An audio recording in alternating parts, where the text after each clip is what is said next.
the barn dance. The barn dance, which is the next one in the order after Galloping Gaucho and Plain Crazy.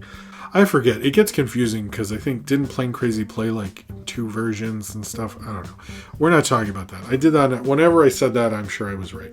But in the barn dance is kind of the direct follow-up to Steamboat Willie. The other 2 were obviously made before, but then re-released later with sound attached, but this was actually made to be similar to Steamboat Willie. So this is like the proper follow-up to Steamboat Willie. You could actually say, and I was thinking this after watching it, you could for real say this is the very first Disney sequel ever, in a way, because it is direct. Maybe, I don't know, if you want to, maybe that's dumb. Anyway, so the Barn Dance, which was released on March 14th, 1929, this was it says on Wikipedia, it says 2 different versions. It says on the listing on the side it was directed by Walt Disney. However, in the description it says it was directed by Walt Disney and Ub Iwerks.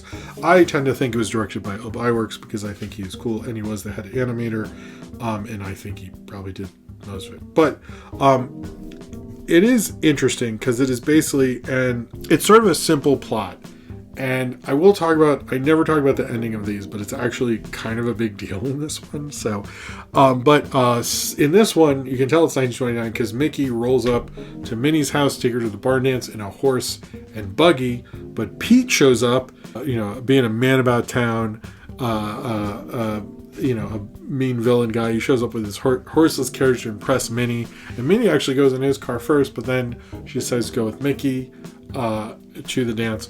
But Mickey is a total kind of idiot. We do get an appearance from the parrot from Steamboat Willie. I like that he came back. And then Mickey fumbles the date hard. He doesn't know how to dance. His feet get really big for some reason. He steps on Minnie. Minnie's legs get really long because she got all stepped on. Then she has to cut her legs in half and tie them together all rubber hose style. That's really what happened. I'm not being weird. And then this is the only time this has happened, and I don't normally talk about endings in this. Mickey loses. Minnie ends the short with Pete at the barn dance. When I watched this with my kids were like, wait, Mickey Mouse loses? Apparently it never happens that Mickey loses, but Mickey fumbled it. This is a very simple plot. It is definitely simpler than Plain Crazy or Galloping Gaucho. It is seriously just like they pick up Minnie, they go to the dance.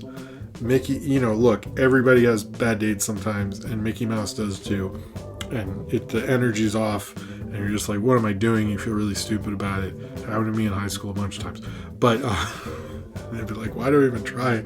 I was really bad at that. So it was like, I can relate, Mickey. I suck at a lot of things. So, but yeah, Mickey took an L. No, but in all honesty, my daughter was like, what? Like, the short ends with Mickey losing Minnie and crying, and it's like, fade out, we're done.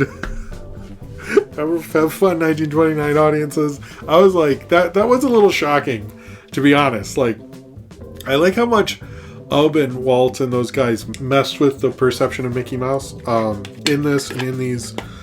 But look, hey, at least Pete gets to win once in a while. I think it's good for Pete. He deserves it.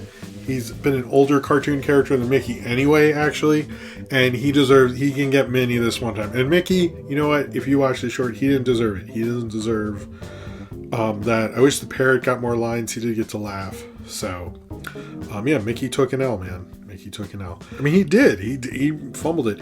Pete's clothes are the basis for his appearance in the 2013 short Get a Horse. But also, this is the first appearance, and maybe this is animation nerdy, I don't care. Les Clark, who's one of the 9 old men, Disney's legendary team of animators, was sort of an in-betweener and did cleanup and stuff for Ub Iwerks' crazy intense animation style for the first 3. And he would be in charge of actually animating just Mickey Mouse. So is Les Clark is actually the only credited people on this are Ub Iwerks and Les Clark. So this is the first major appearance we're seeing of one of the 9 old men, I believe. is in this, which is pretty momentous, actually, if you know who the 9 old men are. I've long wanted to make a video explaining every one of those guys. In comparison to the other Mickey Mouse shorts I have seen of the early years, is the fourth. Whatever release order we're talking about, this seems to be fourth, guaranteed.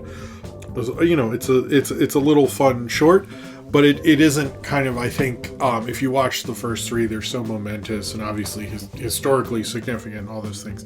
But, like, there's a lot going on in those, and this is just sort of like, I don't know, he's at a barn dance. I mean, they made a lot more of these this year than they did the previous year. I'm curious if possibly that time worked out for them for those first 3 that really caught on, and this they could just sort of do a passable thing on here. The animation was cool. I actually thought Mickey stomping on her legs and her cutting off her legs and tying them together, I thought that was actually really cool and inventive, and I thought the dance was cool.